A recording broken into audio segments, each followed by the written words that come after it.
The Great Controversy, written by E.G. White, chapter 39, The Time of Trouble.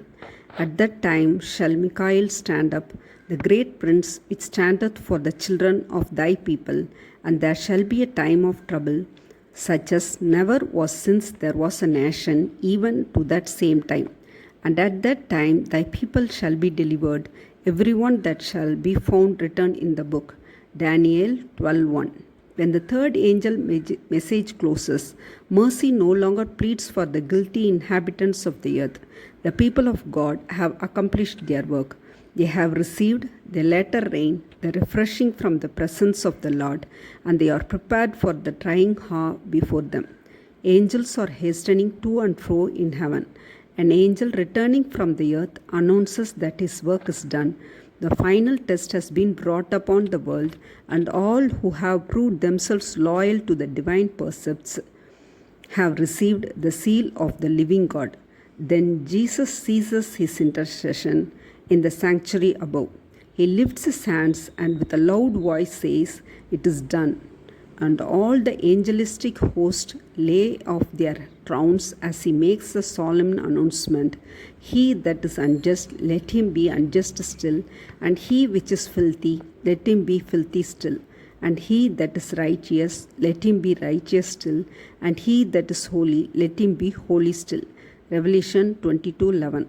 Every case has been decided for life or death. Christ has made the atonement for his people and blotted out their sins. The number of his subjects is made up. The kingdom and dominion and the greatness of the kingdom under the whole heaven is about to be given to the heirs of salvation, and Jesus is to reign as King of kings and Lord of lords. When he leaves the sanctuary, darkness covers the inhabitants of the earth. In that fearful time, the righteous must live in the sight of a holy God without an intercessor. The restraint which has been upon the wicked is removed, and Satan has entire control of the finally impenitent. God's long suffering has ended. The world has rejected his mercy, despised his love, and trampled upon his law. The wicked have passed the boundary of their probation. The Spirit of God, persistently resisted, has been at last withdrawn. Unsheltered by divine grace, they have no protection from the wicked one. Satan will then plunge the inhabitants of the earth into one great final trouble. As the angels of God cease to hold in check the fierce winds of human passion, all the elements of strife will be left loose. The whole world will be involved in ruin, more terrible than that which came upon Jerusalem of old. A single angel destroyed all the firstborn of Egyptians and filled the land with mourning. When David offended against God by numbering the people, one angel caused that double destruction by which his sin was punished. The same destructive power exercised by holy angels when God commands will be exercised by evil angels when he permits.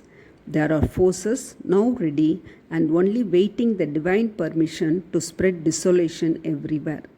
Those who honor the law of God have been accused of bringing judgments upon the world, and they will be regarded as the cause of fearful convulsions of nature and the strife and bloodshed among men that are filling the earth with woe. The power attending the last warning has enraged the wicked.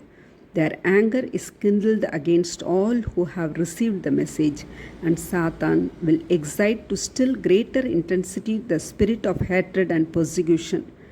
When God's presence was finally withdrawn from the Jewish nation, priests and people knew it not. Though under the control of Satan and swayed by most horrible and malignant passions, they still regarded themselves as the chosen of God. The ministration in the temple continued.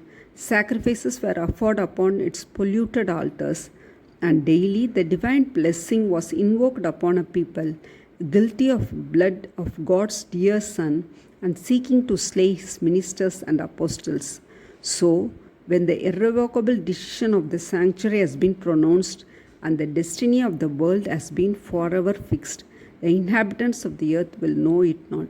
The forms of religion will be continued by a people from whom the Spirit of God has been finally withdrawn, and the satanic zeal with which the prince of evil will inspire them for the accomplishment of his malignant designs will bear the semblance of zeal for God.